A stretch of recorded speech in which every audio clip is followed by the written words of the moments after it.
Panoramic pictures. You probably know them from that setting on your iPhone camera that you haven't used in decades, or from that really corny iPhone commercial from decades ago that shows a guy taking a really long picture of a bunch of kids dressed up as animals, except for this one kid who is a tree.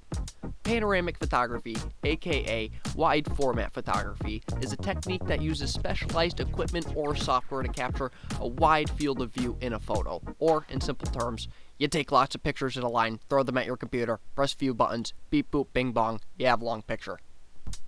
Now, if you know a little bit about professional photography, then you know that to take those really gorgeous panoramic pictures of landscapes or a cityscape that you see in your doctor's office or your really rich friend's house, it takes specialized cameras and tripods that can cost a very pretty penny. And let's be honest, for a broke college student like myself, I ain't got no money for that crap. So, I'm here today to show you guys how to take stunning panoramic pictures with just your DSLR camera and Lightroom Classic. So, to be able to take panoramic pictures, I have to first make sure that you guys know exactly what it is that I am talking about. All that a panoramic photo is taking multiple pictures and stitching them together almost like a quilt, but instead of fabric, we're going to be using pixels, and instead of using a sewing machine, we are going to be using computer software. So the first step is going to be finding a good location. Now, this might sound obvious, but there are a couple of things that we are going to want to look out for when choosing a location for a panoramic photo in specific. First, are there things that are going to be moving around in your picture? This can be things like cars driving, people walking, water moving. All this can make your photo look fake and make it harder afterwards when we're putting the photo together. Now, the second thing that we're going to want to look out for when we're finding a location to take a panoramic picture is actually finding a wide angle to capture. You're going to want to make sure that what you actually want to capture requires a panoramic picture. I've seen many times, mostly with myself when I take long panoramic pictures, that it's actually something that I really could have just cropped out or just had used a wide angle lens. So you want to make sure that what you actually want to capture requires a panoramic picture and that you're not just wasting your precious time in taking more pictures than you have to. And finally, as you should always look out for when choosing any location when you're taking pictures is, does it look nice? Is what you're capturing actually photo worthy? If so, then you are good to go. So the location that I actually chose is a park near my house with a lot of nature to capture, and it was a good time of day where there was no one really out walking, so I didn't have to worry about that at all, and it wasn't that windy at all, so the water was very still, which helped out a lot. Now, after you have the location all selected out for your picture, the next thing that we're going to want to do is actually select the composition that we're going to want to shoot. Now, that might sound similar to choosing the location, but what I actually mean by that is, what do you actually want to take the picture of? Now, this is going to differ from when you're actually taking a regular composition that's not panoramic, just a regular old photo, because all you're really going to have to worry about for this, because you're actually taking the wide angle, is what level you're going to be shooting the picture at. So usually when you're shooting just a regular picture, you're going to want to worry about the X and the Y cropping, but because we're taking a panoramic picture, all we're going to have to worry about really is that Y crop, is the up or down, because we're going to be taking a wide angle, so we're not going to have to really worry about what we're shooting left to right, because we're going to have all of it there. So all we really have to worry about is leveling off the camera up or down.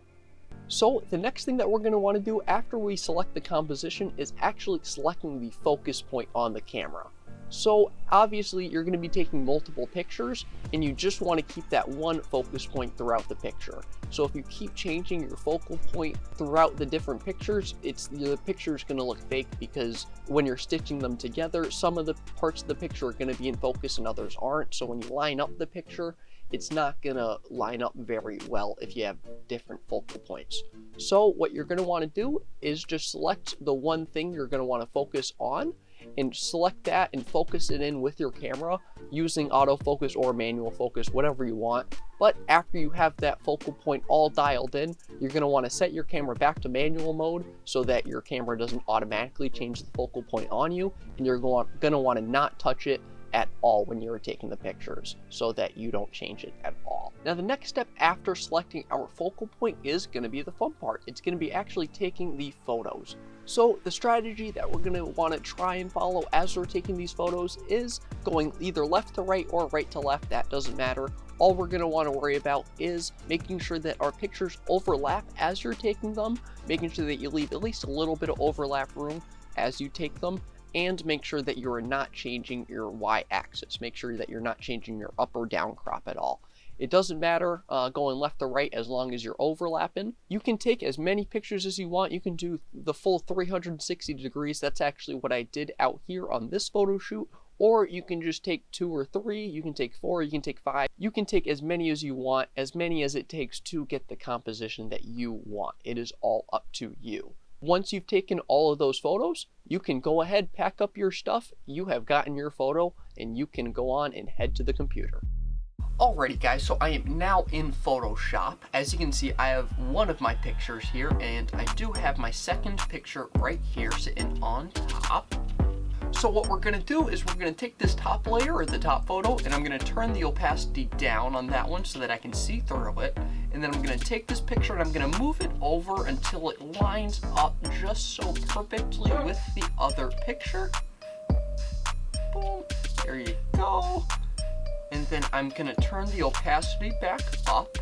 And as you can see, I have now lined up 2 of my pictures. Obviously, I still do have that crack in the middle. We are going to fix that. And then we are going to go through every one of our pictures and we are going to line them up just like that. Now, before I get started with that, I am going to take this hammer I have here and start beating myself over the head with it. Alrighty guys, being serious this time, I am now in Lightroom Classic. I promise you it is not going to be as hard as that just was. Lightroom has made it so easy for us. I can get this panoramic picture done in seconds. All that I'm going to have to do, I already have all my pictures already lined up here in Lightroom. As you can see, I have all the pictures are overlapping.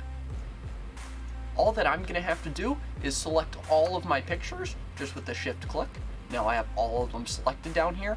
I'm going to right click and I'm going to go back up to photo merge. Now before we did an HDR merge, this time we're going to want to do a panorama merge. So then we just click on that. It's going to create us a little preview. It's going to take its time. And here we are. Now here we have our preview. So there's 3 different types of panoramic settings that we can go to, either spherical, cylindrical, or perspective. Now perspective doesn't really work all that often, so you don't have to worry about it. Spherical and cylindrical are really the only 2 that I use. Deciding between the 2, honestly, I just click between the both and I decide which one looks better. So I am actually going to like this cylindrical one better. You're always going to want to have the auto crop on. If you don't have that on, what that's going to do is it's going to have all this white blank space out from when you were shaking around taking all the pictures. So you're always going to want to have the auto crop on, and you're always going to want to have the auto settings on. That's going to auto expose the picture for you, do all those good settings just right for you. So then once we're all good, we're just going to go down, click merge. It's going to take its time. The more pictures you do, the longer this will take. The computer's just thinking right now. So once it's done, it should spit us out our perfectly done panoramic picture. Alrighty guys, and now you can see down here, we can select on our panoramic picture. Boom, and here we are. This picture came out great. I mean, we have the sun glare right here in the middle from where the sun's coming, and then we have the reflecting water looks perfectly still right there. And then we have the grass right here. You can see the amphitheater over to the left. I think this picture came out great.